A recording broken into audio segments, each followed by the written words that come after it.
Hey everybody, it's Josh Rutledge, your co-host for FearScape Paranormal Podcast. Thank you so much for listening. If you'd like to support us more, please head over to our website, FearScapePodcast.com. There you can click on store and browse some really awesome t-shirts and maybe pick a couple up, or even go to our Patreon page and see how you can support us monthly. We love bringing you awesome content just as much as you like listening to it. Enjoy the show. The following program is presented for entertainment purposes. WCHQ does not necessarily endorse the ideas presented.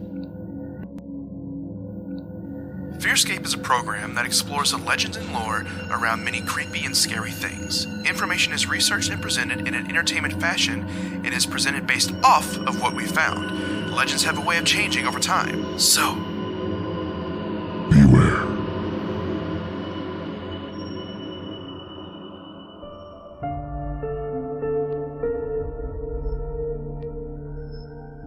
FearScape. All right, welcome back, ladies and gentle germs, to FearScape Halloween Edition. Yes, Halloween Edition. It is Halloween week. We are super pumped. We are here on 100.9 FM WCHQ. My name is Stefan Gearhart. I am joined by my host, Josh Rutledge, as usual. What's happening? What's going on? The lights were turned on. That was pretty cool. Yeah. They didn't like run off or anything. Yeah. That's as they good. don't do. But yeah, thank you for tuning in. Not only are we at WCHQ, but we're also here at the DNN, the Destination Nation Network of podcasts. I'm super pumped for Halloween, Josh. I love Halloween. I'm a big, people are like, Christmas or Halloween? And I'm like, both. I like both. But right now, it's time to get spooky. I am all about the spookiness right now, man. I have, not shaved my arms well, I've never shaved my arms. I was say, that's an interesting... Yeah, never detail. have I ever shaved my arms, though I probably should. I'm not very hairy, so, I don't grow a mustache very well. I constantly look like I live in the South End. So those sightings of Bigfoot, not you. No, not me. Not unless he was a naked Bigfoot. I mean, though technically, even with fur, he's technically naked. But yeah. Not unless he's just... If you see a pasty, white, tall streak running through the woods, that's probably me. That's probably me. But anyways, we got a really cool episode. We're going to be talking about some of our favorite monsters of Halloween and kind of where they come from. Yep. We're going to be talking about werewolves and vampires and mummies. Oh, my! And more. We're going to get into that. But before we get into that, I know we got a little bit of spooky news. So let's go ahead and hop, boing, boing, boing, boing, right into spooky news.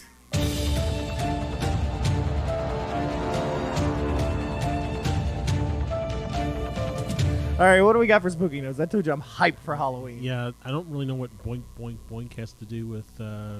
I said hop right in. That's it's a bunny rabbit. Oh, okay, that's Easter. Yeah, well, I went to Grim Trails recently, and they had a whole Alice in Wonderland thing happening, and the March Hare was scary. He was super. I called him the October Hare, and he didn't get it.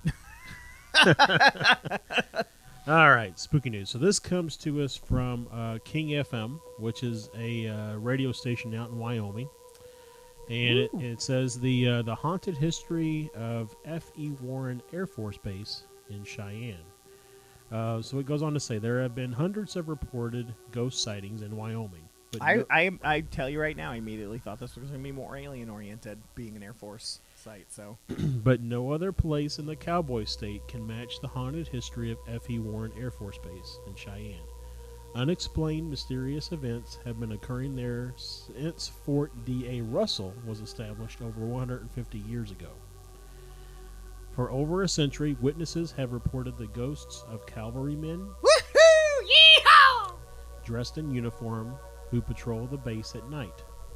Another infamous legend involves Building 34, which once housed the hospital morgue. Ooh, anything with a building and a number always sounds creepy to me. Well, on an Air Force base, every building has numbers. So. Well, I'm not going to an Air Force base. Sorry, people, but I'm not coming because you're like, and over here is Building 22. Get out! Get out now! Get out now! Sir, that's just where the showers are. Leave I wonder if they have the same superstitious as like floors and they don't have a building 13. Oh, building 13. Yeah, maybe. That's kind of interesting. Yeah. Anyways, so it says here, countless ghost sightings have been reported throughout the building over the years. One of the most gruesome stories involves the family campground area, Fam Camp. I've been to Fame Camp. That's an actor thing, but Some believe the site is haunted by the ghost of a young woman who was brutally assaulted and killed in the 1920s. ugh. Others have witnessed the ghost of a nurse in Building 223, which formerly served as the living quarters for women on base. Legend has it she was one of 6 nurses killed by a deranged man who escaped from the hospital. The most famous legend of Effie Warren's haunted past is Gus Quarters. In the 1880s, a man named Gus was living in the barracks at Quarters 80. According to local lore, an officer returned from maneuvers one day and found his wife in bed with Gus. Gus tried to escape by jumping out of a second-story window, but accidentally hung himself on a clothesline. Oops. Oh, my goodness. Ever since, airmen in the barracks have reported Gus's ghost attempting to open cabinets, moving objects around, leading some to believe that Gus is still searching for his pants. I was gonna say like he removes any like hanging line. Yeah. You guys want to be careful for this stuff. Let me tell you. I mean, I wonder if Gus was hung. He was hung by the clothesline. Anyways, along with ghosts, Effie Warren was also the site of Wyoming's most infamous alien abduction. Ah, there it is. In August 1971, In the Renz, 70s, there we go. There we go. John Renz was headed back to the barracks after a shift. As he crossed over the Cow Creek Bridge, wonder how it got that name, Renz heard several strange noises and was approached by a mysterious being who appeared to be wearing a wetsuit. I was hoping it was going to be a guy with no pants. His next memory was 7 hours later when he was picked up by MPs. Under hypnosis, Renz remembered being abducted and transported by aircraft to a facility where he was probed by aliens. Mm-hmm. He described a tan-skinned creature between 4 and 5 feet tall with large eyes that resembled insects and 3 fingers on each hand. They were in those desert fatigues. Yeah. Renz also recalled seeing several bizarre symbols inside the saucer-shaped aircraft, which he estimated had 200 alien life forms on board. Wow. Before returning to the base where he was abducted, Renz claims he witnessed the aliens kill several smaller creatures with triangular heads. Something like that maybe implies a caste system. Yeah, maybe. Mm-hmm. Anyway, so that's what's all going on out there at Warren Air Force Base in Wyoming. Sounds like something we might want to look into for a later Yeah, episode. yeah. Looks kind of interesting. Very cool. I love this time of year because we get a lot of news stories where they talk about the different various hauntings and things Yep. like that. So I wish you news folks would do this all year round, but I do appreciate when it happens this time of year. So, but yeah, so interesting. So that's a little bit of spookiness. Yep.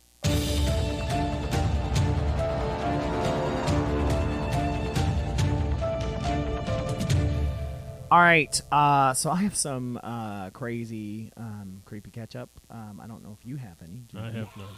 So we flip-flopped here. But yeah, let's go ahead and get into creepy catch-up. Creepy catch-up. Creepy catch-up. Creepy catch-up. Creepy catch-up. Y'all, it's creepy. So I would say that I had a bunch of scary stuff happen to me at Grim Trails, which I did. By the way, you still have, I think, 2 more weekends to do Grim Trails, or 1, I don't remember. But it goes into the first weekend in November. It was a lot of fun. It's out in Jeffersontown. But yeah, no, nothing happened supernaturally. I just am a big wuss and got really, really scared, and my wife made fun of me, and it was awesome. I always have a good time. And Ed Black was there with us as well. Yeah, and I've heard you scream before. So I do. I scream like this. Ah! Literally, when I get scared, I scream. Though they would always freak out if I'd be like, oh, because if I had what they called my man scream, it was always followed with curse words. But when I screamed hi, I was just like, oh my God, oh my God, oh my God. So, yeah, I'm like that. But anyways, no, a couple days ago, I had another night hag, which tends to be a lot of mine recently. I think just because I don't think my house is very haunted. But anyways, I was sleeping, and I awoke, and I just out of the corner of my eye, couldn't move, of course, and out of the corner of my eye, I see this, like, creature, this black creature that had no, form really, but, just arms, and I guess it did have a form, human form, but it's walking around. I can't see any, like, details or anything, and then it turns, and it looks at me, and it seems to always know I can see it. Yeah. And so it, like, I see this big smile, so I just see the eyes, these big red eyes, and then these teeth, like this big smile. And it reaches down and it touches my leg, and I feel like my leg dissolve, but dissolves the wrong word because it disappears, like when he touches it. And I can see underneath, and I can see the impression of the bed from where my leg is sitting, but nothing's there. And then he pulls it back, and I felt it reform, and my leg was there. And then he started walking around, and he climbed up on the bed, and he touched my other leg, or he would touch my foot, or he would touch my arm, and all kinds of stuff. He touched my stomach, and he was just like, he was laughing, but there was no sound. Like, every time that I would, like, he could see panic in my eyes, he would, like, flip his head back very, like, Yeah. ha ha ha ha, like, very sickeningly. And then he looks at me and does, like, the side look, and then starts to reach his hand towards my head.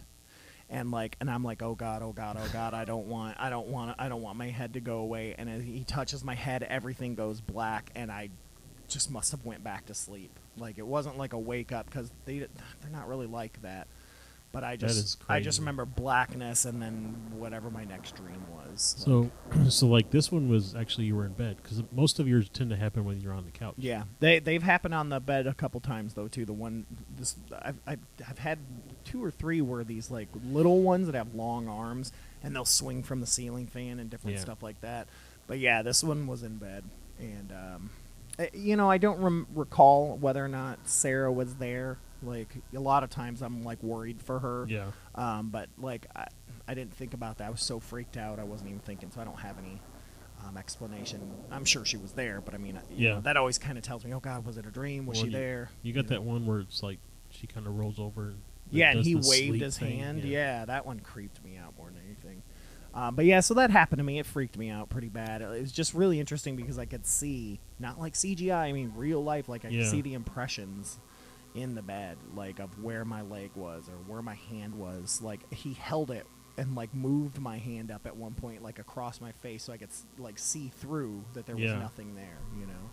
See, I'm almost wondering if, like, I won't get into my theory on night hags, but it's like they live in a different dimension that intersects with ours. And so when you have consciousness in that dimension, it's almost like you're not really there, you're astral projecting to that dimension. And then that's why you can see and interact with them, but you're not, but your body is still in bed. Yeah. And so maybe when he was, like, touching various parts of you and it was disappearing, he was trying to push you out of the dimension. Yeah. It's interesting. My friend Santosh David, him, and I've read this online too, if you can lucid dream, try asking everyone who they are and watch how mad they get.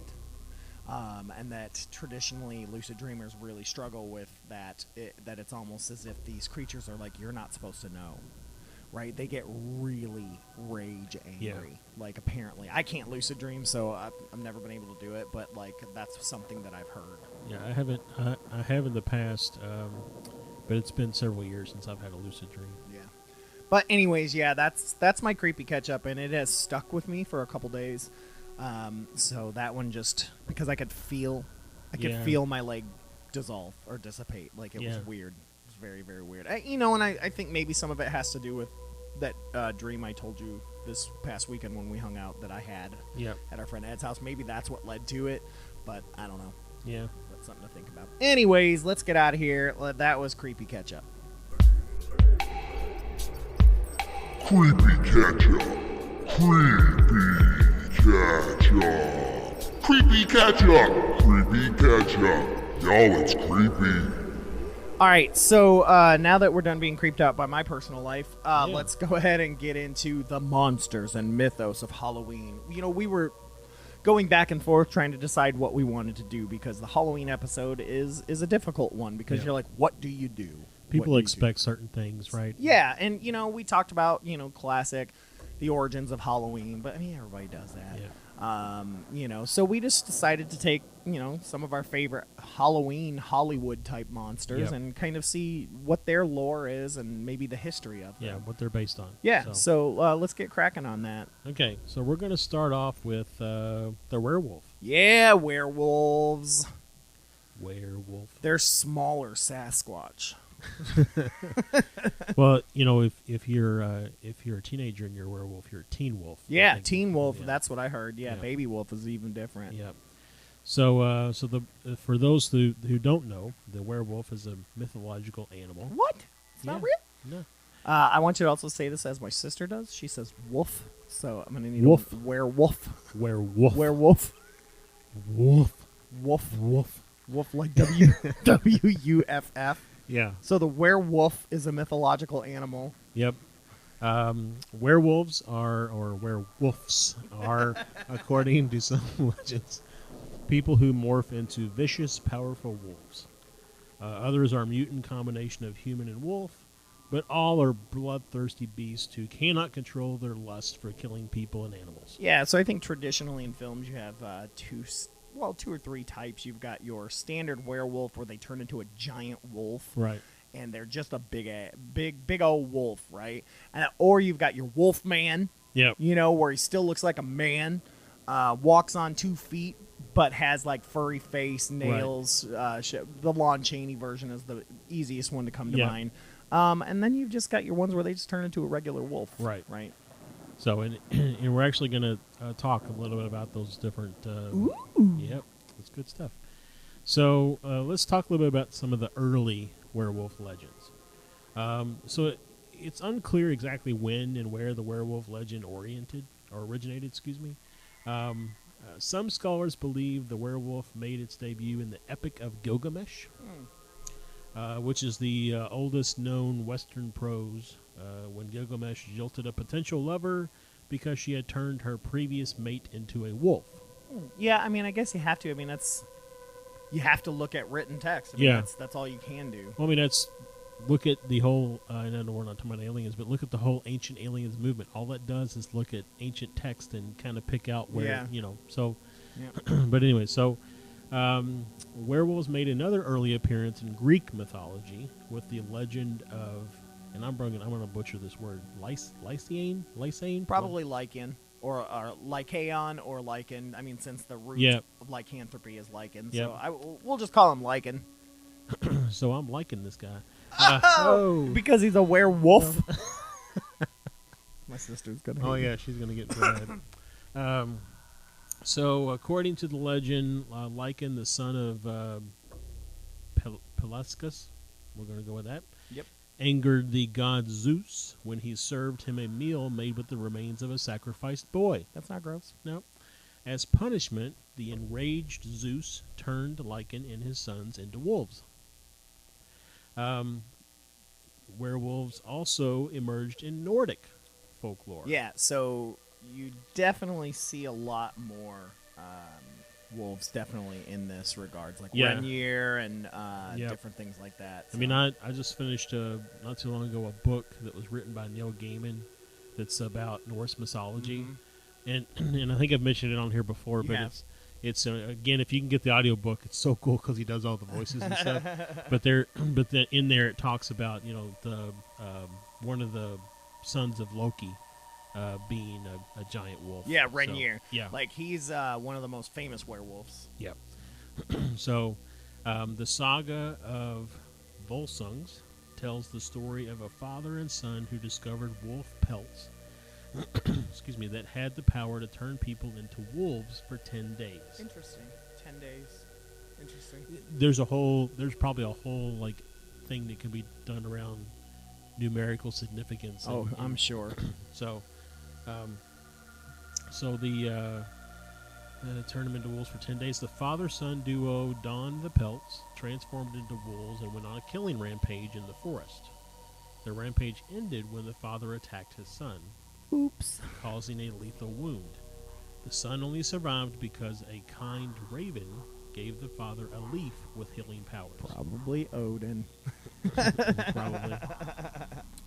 So yeah, so that's so you've got basically all kind of around the globe, different interactions with werewolves. Yeah, it was just interesting the 10 days because usually you associate werewolves with the full moon, and so that's 3 days, right? So I would love to do a deep dive into the 10 days. Well, and it kind of reminds me of the Wile E. Coyote when he's trying to get the sheep. Mm-hmm. So he dresses up like he puts on a sheep pelt to look like a sheep. It's kind of the opposite, I guess, but yeah. So there's goes on to talk about some of the kind of werewolves or folks who we either were accused of being a werewolf or associated as being a werewolf throughout history. So many so-called werewolves from centuries ago were in fact serial killers. Much like the vampires, like Elizabeth Bathory. Yeah, exactly. Which, by the way, I've watched like 4 Elizabeth Bathory movies since we did the episode. Yeah. It's crazy. It's crazy. It's so many different versions and things. Like, it was crazy. Wow. So, France, oddly enough, had a werewolf serial killer guy, and his name was Pierre Bourgault. Oh, that was pretty. And Michel Verdun. And it should also be noted that Michel in French is just Michael. Yeah. So. Mm-hmm. But anyway. So allegedly swore allegiance to the devil. There it is. And claimed to the devil. And claimed to have an ointment. Oh, it's just some Axe body spray. I think there is one called Sin or something. Yeah. And an ointment that turned them into wolves. After confessing to brutally murdering several Myrtling? Yeah. Myrtling. What? Myrtle! Several children, they were both burned to death at the stake. It says here that burning was thought to be one of the few ways to kill a werewolf. Mm-hmm. So then it goes on. Gilles Gagnère, also French, known as the Werewolf of Dole. Werewolf. Yeah. Of Dole. Werewolf of Dole. Not is it the Pineapple Company? I don't know. Yeah, that's what I was wondering too. After was another 16th century Frenchman whose claim to fame was also an ointment. I mean, we're looking at the same time period here, so. Yep, with wolf morphine abilities. It's interesting. The I wonder, and I didn't think to look this up. The Dr. Jekyll, Mr. Hyde. Mm-hmm. He had a I don't think what was it called. It wasn't called an ointment but it was basically like a potion, that he would drink to turn into Mr. Hyde. So already I'm starting to see things because it goes on this legend as well. He killed a bunch of children and ate them, right? And so already we can see probably where a lot of Grimm's fairy tales started to come from because their wolves always ate children. Like that was a big thing, and grandmas. Right. And he also was burned to death at the stake. Mm-hmm. Classic move. Yep. It kind of anecdotally here it says, they don't know if they were mentally ill or acted under the influence of a hallucinogenic substance, like an ointment, or were just simply, bad dudes. But all of that is still up for debate. But yeah. So then we get into the bedbug, not the bed bug. Oh man, I was like, the bedbug werewolf? Get out of here, dude. Get off my bed. You're not pretending to be my grandmother. What tiny feet you have. So you got Peter Stube, a wealthy 15th century farmer in Bedburg, Germany, was maybe the most notorious werewolf. According to folklore, he turned into a wolf-like creature at night and devoured many citizens of Bedburg. Interesting. And to think about, this was we're looking at like probably 100 years or less before these other ones. Before the other guys. And yeah. France and Germany is neck and neck. They're right next to each other. I wonder if that legend spread. Or if he was a vampire, or if he was a werewolf, did he turn these other guys? Right. Oh! Maybe his blood was used to make the ointment. There you... Just got deep. It got deep. Got very Elizabeth Bathory in Yeah. there. So, it says here that Peter was eventually blamed for the gruesome killings after being cornered by hunters who claimed they saw him shapeshift from wolf to human form. He experienced a grisly execution after confessing under torture to savagely killing animals, men, women, and children, and eating their remains. He also declared he owned an enchanted belt that gave him the power to transform into a wolf at will. Not surprisingly, the belt was never found. Well, of course, Mammy. It's like all the witch trials and everything. It's like, I'll say whatever you want me to say just for you to stop pulling my fingernails out. Right. Like, Well, it just blows my mind. I mean, it's interesting here is the belt was never found. So did he not own any belts?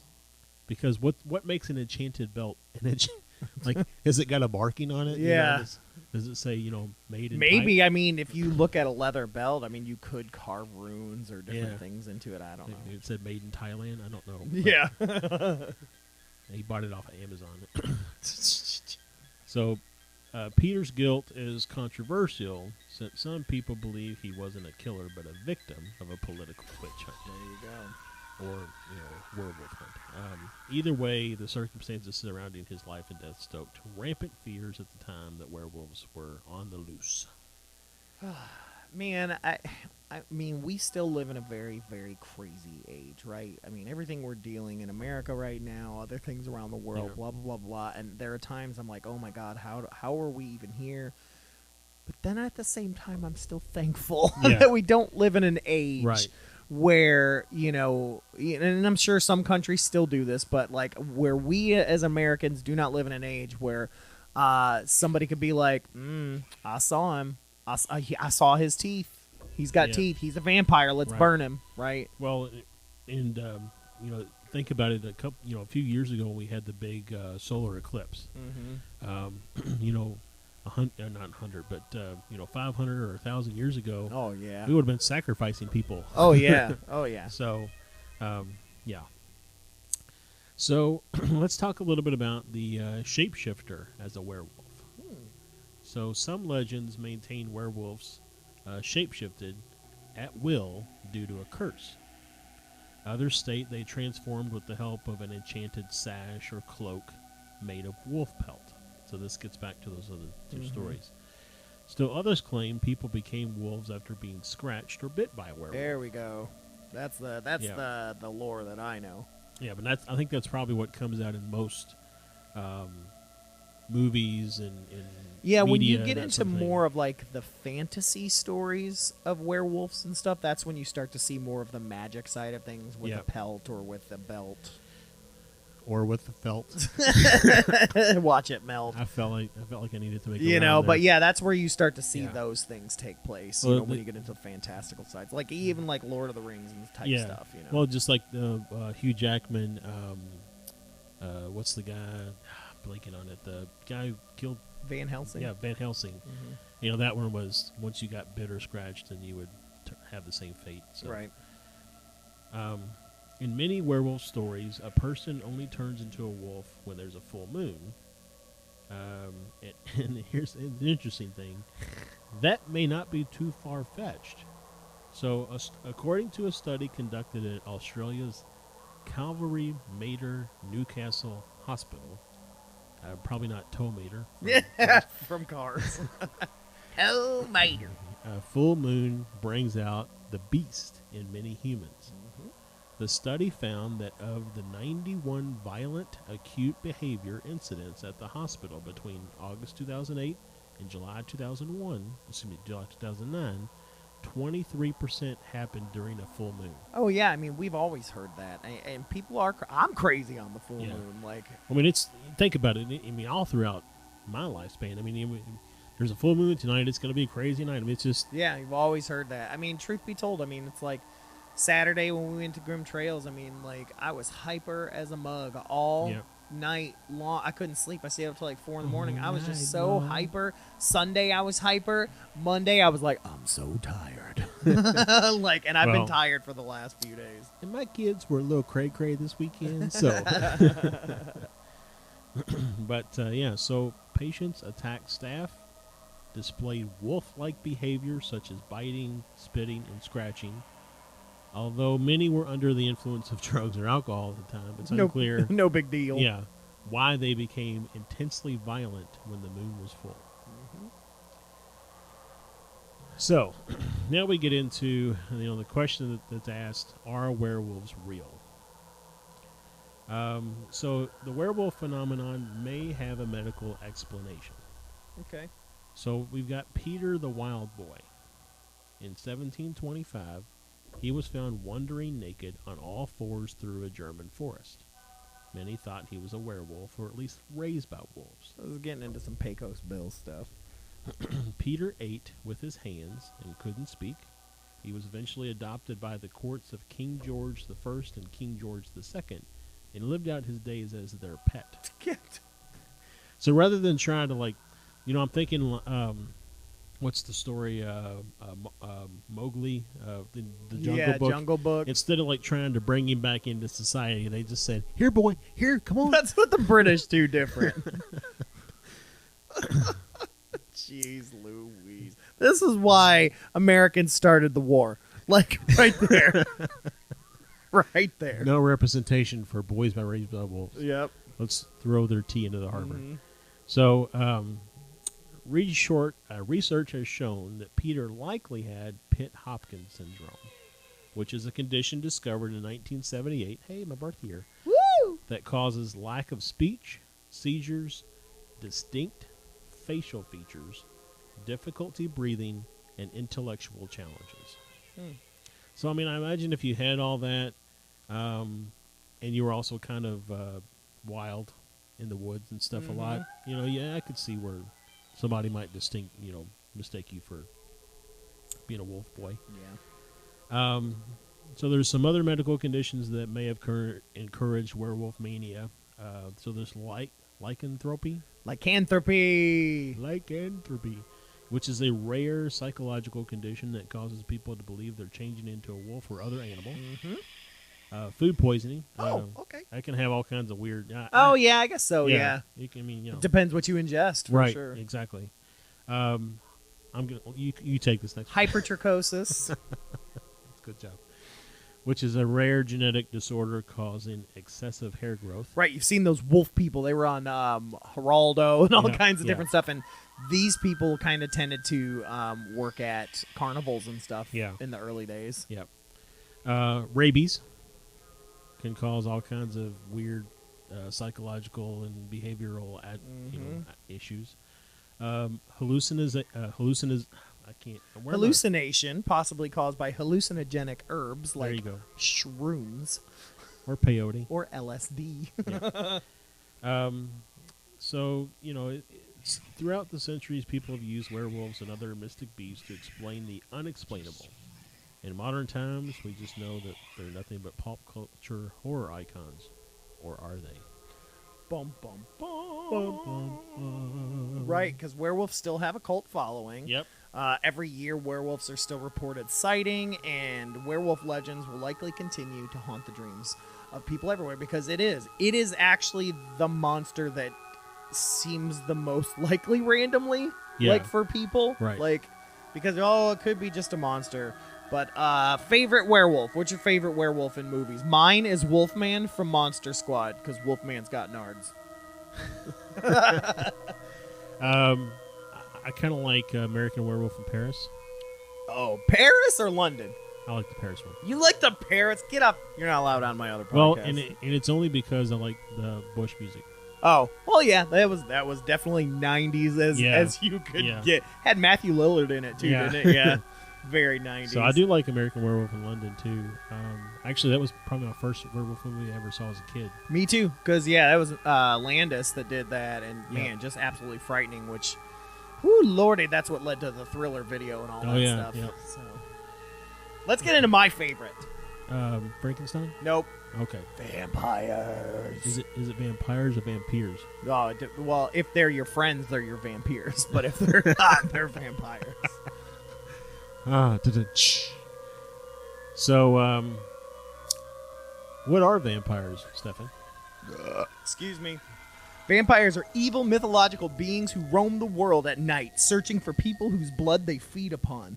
They may be best known classic monsters of all. Most people associate vampires with Count Dracula, the legendary blood-sucking subject of Bram Stoker's epic novel, Dracula, which was published in 1897, but the history of vampires began long before Stoker was born. In fact, what is a vampire, you may ask? Yep. A vampire. There are almost as many different characteristics of vampires as there are vampire legends. But the main characteristic of vampires is that they drink human blood. They typically drain their victims' blood using their sharp fangs, killing them and turning them into vampires. Not all the time, though. Yeah. Sometimes they just drain them. Drain 'em dry. Vampires are very much like Superman. Over the years, writers were like, let's give him more powers. Yeah. Let's Let's make just him fly. Yeah, let's just I don't know Superman 4. Let's just use his eyesight to rebuild the wall of China, China's wall. Like it just gets ridiculous. But Yep. vampires are that way too. Let's see. In general, vampires hunt at night because sunlight weakens their powers. Some may have the ability to morph into a bat or a wolf. There's a lot of cross contamination there. Vampires have super strength and often have a hypnotic, sensual effect on their victims, which I don't think happened until Dracula. If I recall correctly, I think the hypnotic stuff was a Dracula, and actually in a lot of things like Buffy the Vampire Slayer, Yeah. other things I like mean, that, he's the only one that could do Right. it. It's kind of his special thing. Right. Let's see here. They also cannot see their image in a mirror, and they cast no shadows. So yeah.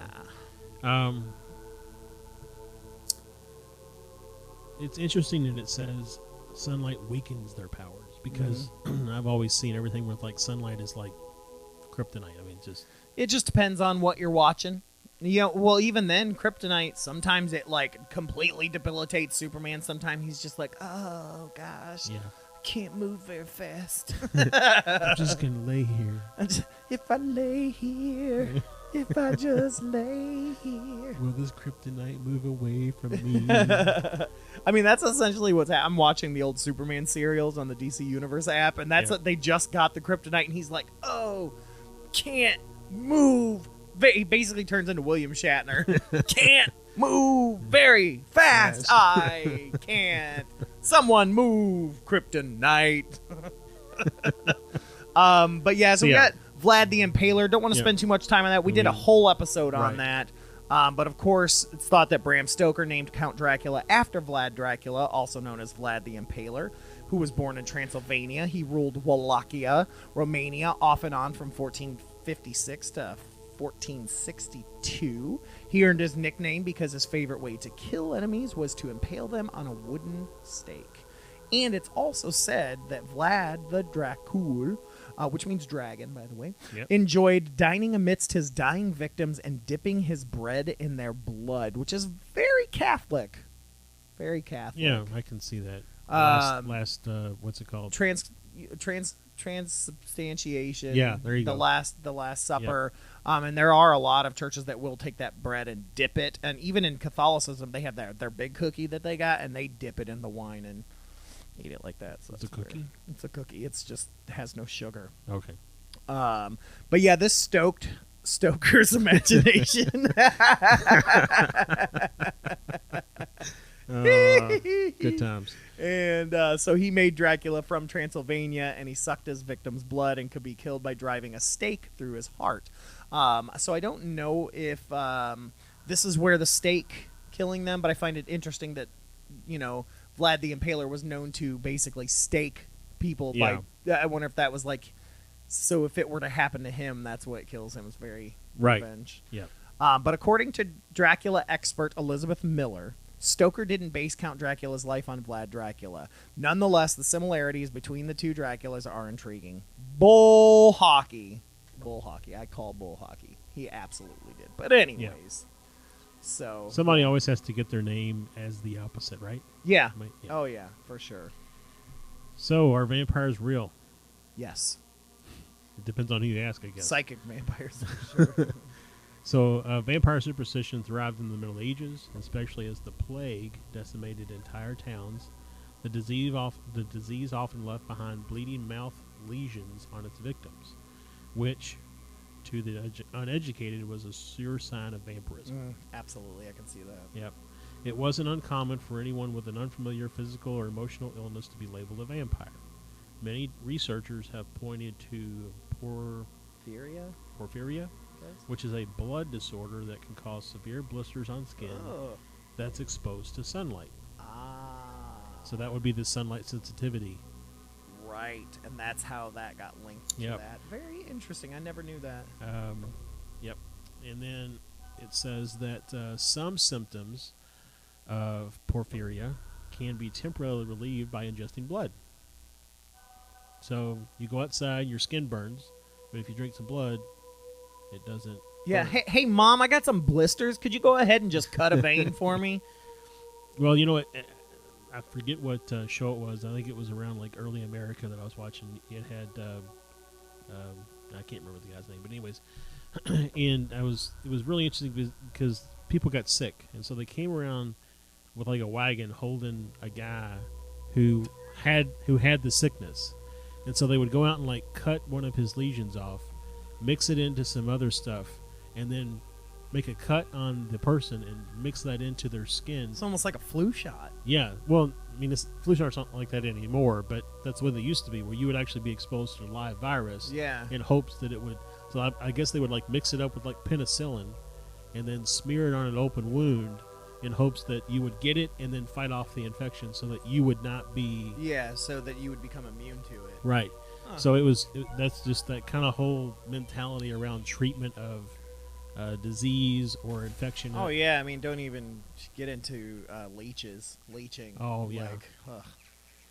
Like, when a suspected vampire died, their bodies were often disinterred to search for signs of vampirism.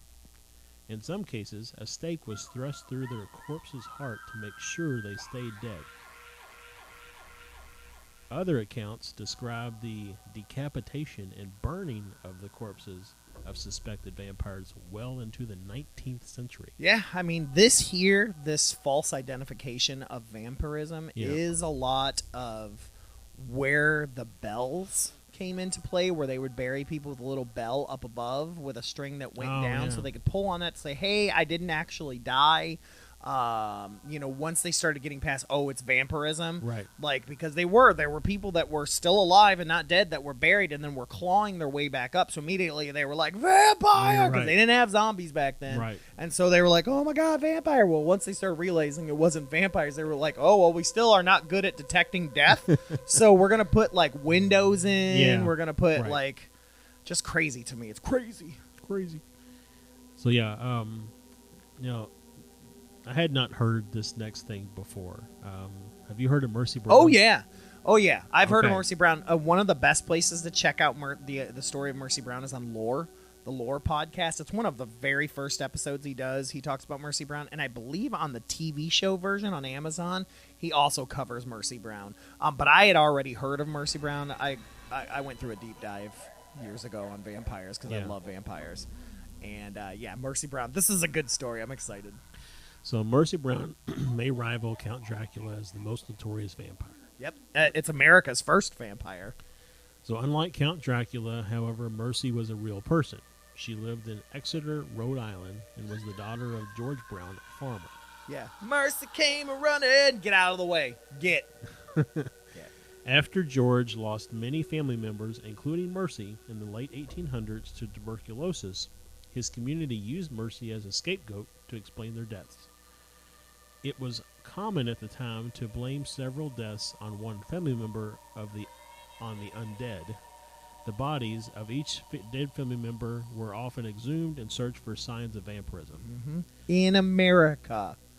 This happened here. Right. In America. In 1800s.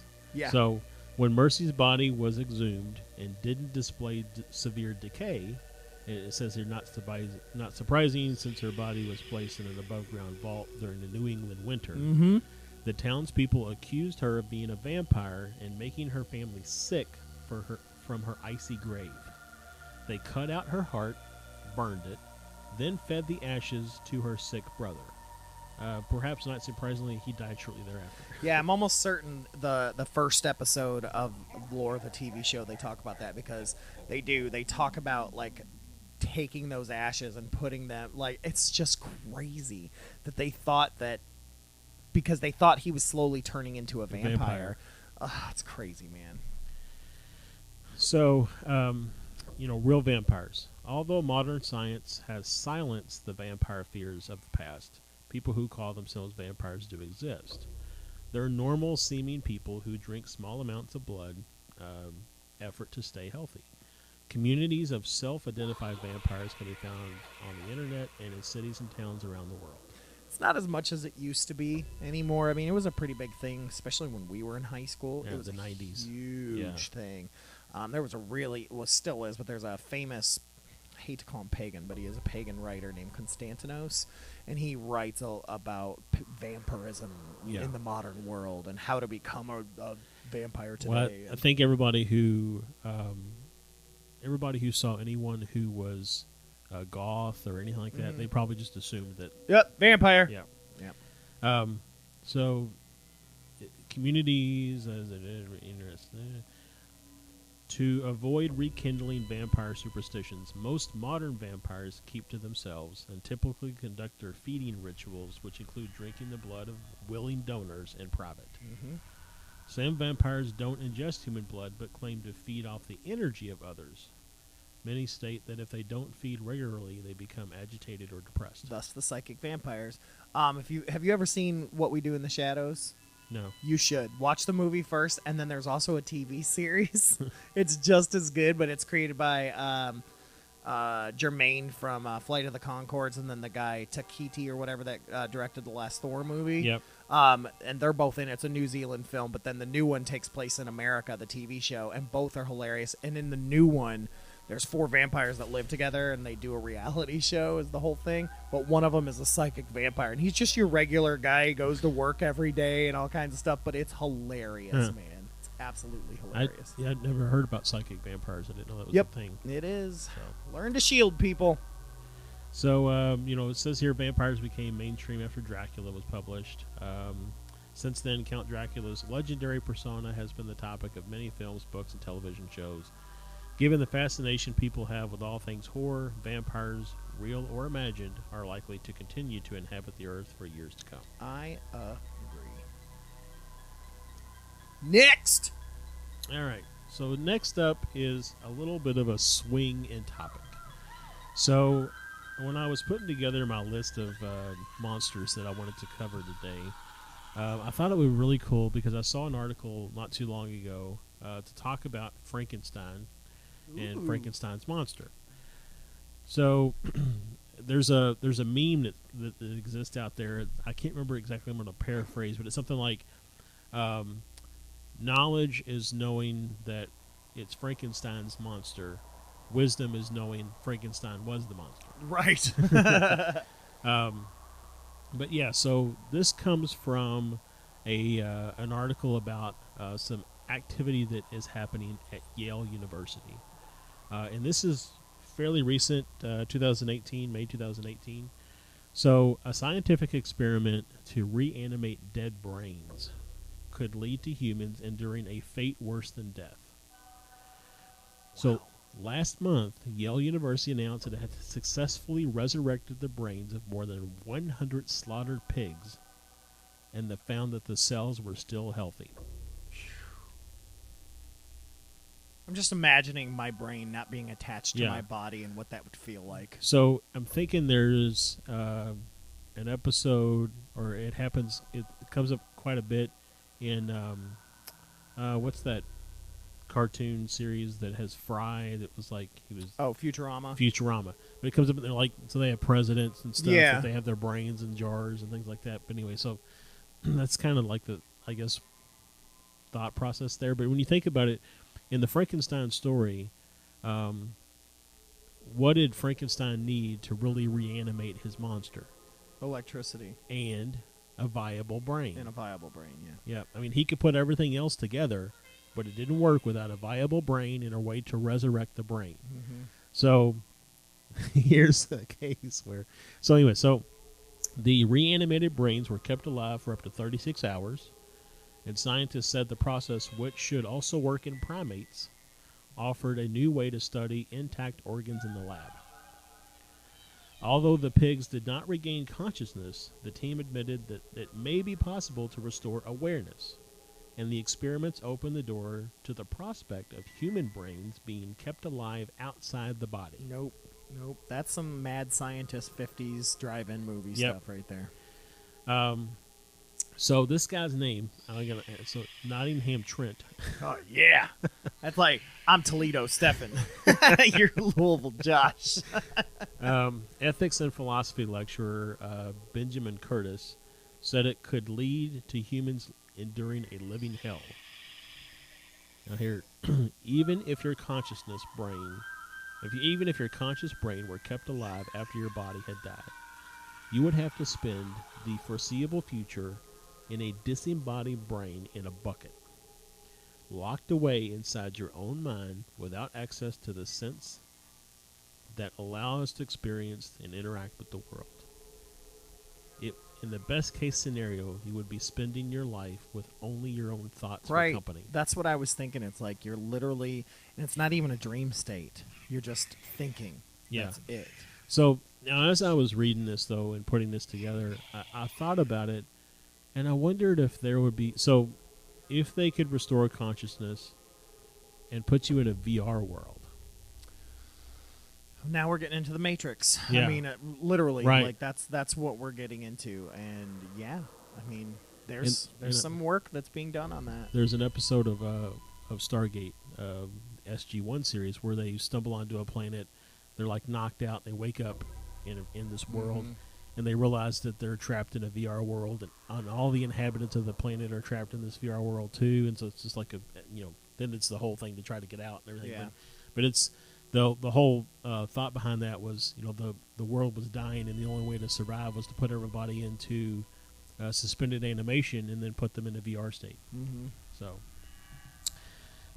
but from a living longer attitude, this does kind of intrigue me a little bit because, it gets into a lot of ethical questions. Sure. But I mean, could your current body die and they put your brain in a new body and you keep going? I would totally do that. And there was that movie Altered Carbon, that show Yeah, on Netflix. They talked Well, they a lot basically about did that. that. Yeah, I would do that. I would absolutely do that. I'm even sitting there thinking I might even do the VR thing, Yeah. like just to keep going. Well, and if you could maybe interact with your same people, right? Mhm. So. Yep. So some have argued that even with a fully functional body, immortality would be tedious. With absolutely no contact to external reality, it might just be a living hell. So, in short, brains could be kept alive indefinitely, and that steps could be attempted to restore awareness, although he said his team had not attempted either because it was uncharted territory, ethically. He warned that someone could take the technology and improve it and restore a human being. Right, and that's where a lot of science has to stop, because we get into ethics. Though it's interesting to look at the ethics of yesteryear. They were burning people because someone said they were a werewolf. Where will our ethics be in 50 years from now? Yep. So I want to take, because I don't have a whole lot here, but I want to take just a minute and talk about the Mummy. Yeah. So we're running out of time anyway, so this works perfect. Okay. So, the Mummy really started to be a thing after they found King Tut. Right. And there was like the whole King Tut's curse and everything. King Tut. That's where the whole like the Mummy movies. That's where Right. that came from. Is Yeah, King just Tut's mummy thirst fever. and, It was mummy fever. Imhotep could be raised from the grave, and all this kind of stuff. So, I went out and did a little research to see if there was any indicated cases of where this would kind of lend to be true. And so I actually found, as part of the Egyptian religion, there's something called the reanimation rite. And the rite to prepare the deceased for afterlife, performed on statues of the deceased, the mummy itself, or statues of a god located in a temple. And basically what they do is they open the mouth so that the mummy can breathe and eat. The rite, which symbolized the death and regeneration concept of the Osiris myth, which was the dismembered god Osiris was pieced together again and infused with life. So this is kind of the, based on Osiris being, one of the gods of the Egyptian culture, and then, so you got the mummy, and so it was kind of thought that, and I remember even seeing some documentation things where they would bury, or they would mummify the pharaohs of the past and bury them with like chariots and horses. Oh, and, yeah, pets and all kinds of stuff. Belongings and food. So when they and came everything. back, they could have access to everything. Yep. So there's the Osiris myth, which basically says that Set, which is Osiris's brother, along with the Queen of Ethiopia, conspired with 72 accomplices to plot the assassination of Osiris.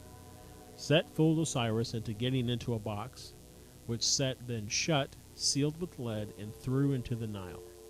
Osiris's wife, Isis, searched for his remains until she finally found him embedded in a tamarisk tree trunk, which was holding up the roof of a palace in Byblos, Phoenician coast. She managed to remove the coffin and retrieve her husband's body. She then put everything back together, Humpty Dumpty. used a spell to briefly bring him back to life so he could impregnate her. And then after embalming and burying Osiris, Isis conceived and gave birth to their son, Horus. Horus, yes. I actually found a really interesting thing here. So Horus, in a lot of cases, can be intertwined with Hercules. Yes. Yeah, I can see that. So thereafter, Osiris lived on as the god of the underworld. Because of his death and resurrection, Osiris was associated with the flooding and retreating of the Nile, and thus the yearly growth and death of crops along the Nile Valley. So it's really interesting that, number one, Osiris is the only Egyptian god where you see a wrapping like a mummy. Yeah. And he was the only Egyptian god to be embalmed and mummified. Yeah. Interesting. Very, very interesting. Ooh, yeah. So quick, favorite vampire, go. I don't know that I have one. Dracula always wins. I love Dracula. My biggest nightmares when I was a kid was of Dracula, Bela Lugosi's Dracula, for sure. I used to sleep with a ring of garlic around my neck and a rosary. I kid you not. I was absolutely frightened of vampires when I was really, really little. Of course, Frankenstein's monster. You can't beat Boris Karloff. Yeah. Cannot. Although I do like Young Frankenstein. Yes, that's a good one. But no, we gotta start to get out of here. All these great stories. We got to get into our listener story. Yep. So the listener story this week comes from our friend Stephen Stanek's friend Joe Alvarez, and so Joe hit us up with a slew of stories, and so we're gonna be visiting those over the next month or so. But here's just a few from Joe Alvarez. My friend Stephen Stanek suggested that I reach out to you guys with some of my stories. I had similar issues with our house that Stephen had with his. We had a Zenith TV from the 1980s that used to turn off and on at will. I remember being around 4 or 5 and yelling at the TV. I was watching some Disney movie and the TV turned itself off, and there in the reflection I saw a shadow. I yelled, "Hey, I'm still watching that!" and the TV turned back on. That happened quite a bit during my kindergarten years. Our house always had a feeling like someone was there and watching you. My house was considered tract housing and was built to house airmen from Davis-Monthan Air Force Base. My biological grandfather was stationed there in the 1970s and moved his family with him. I don't believe anyone else owned the home before my family. However, it did feel like something was there. Another instance was that my dad had painted his room blood red when he was a rebellious teen, and despite repeated attempts, we could not paint over it years later without it bleeding through. I bring this up because at one point my sister and I started going to Sunday school at a Baptist church not far from our house. One day my sister won a framed painting of Jesus, and that really seemed to piss something dark off. After she hung it up in her room, light bulbs started burning out within days of putting them in. We started hearing bangs and noises in the house that were more than just a house settling. It came to a head one night when my parents went out and we were at home with a babysitter and some of our friends. We were in the living room and suddenly the light in the hall blew. A few moments later we hear a loud BAM! We finally worked up the courage to see what happened and found that Jesus painting upside down and across the room with the glass around the face shattered. Our babysitter freaked out and took us to her house down the street. These kinds of experiences were not unique to us, though. Even at our babysitter's house, we saw a man walking down the hall. Around our neighborhood when my dad was a teen, he said he was hanging out with a bunch of people, drinking and doing what you do as a teen in the 1970s. And suddenly his friend, whose house it was, got picked up by something unseen and slammed against the wall. He screamed for his parents and they came running in screaming. The boy was then dragged down the hall screaming. His parents yelled, "Oh my God, they found us!" After the boy was slammed against another wall, he was able to get free, and they immediately got in their car and drove away. My dad said that the house stayed vacant for almost a year. All of their belongings were left, and they never came back. But finally, somehow, that house was sold. Ooh, man. Yeah. That dude, I just Steven Stanek, what are you doing to your friends? The thing that thing that stuck out to me was the parents in that one house going, "Oh my God, they found us." Yeah, that's just no, like right. I mean, no. I would like to find that guy because I bet you he's just got so many. Oh stories. yes, God, man. I wish Joe. I wish your dad knew the name of his friend so that we could find him. I will find you. I would spend money on a detective agency to track this guy down because I want to know why the parents said, "Oh my God, they found us." Yeah. Like, what incarnation were you going through before this? Yes. I don't know. But anyways, we gotta go. Yep. We gotta go. But make sure to send your stories to fearscapepodcast@gmail.com. We want those stories. And thank you so much for tuning in. Happy Halloween. Yeah. Happy Halloween. Blessed Samhain to all my pagan friends. But yeah, this has been FearScape here at 100.9 FM WCHQ, as well as the Destination Nation Network at destinationcomics.com/DNN. I have been Stefan, and I will catch you on the flip side. This has been Josh. The truth is out there. And y'all, the veil is thin, so you better get them blankets and hold them extra, extra tight. We're out of here. Good night, folks. Good night.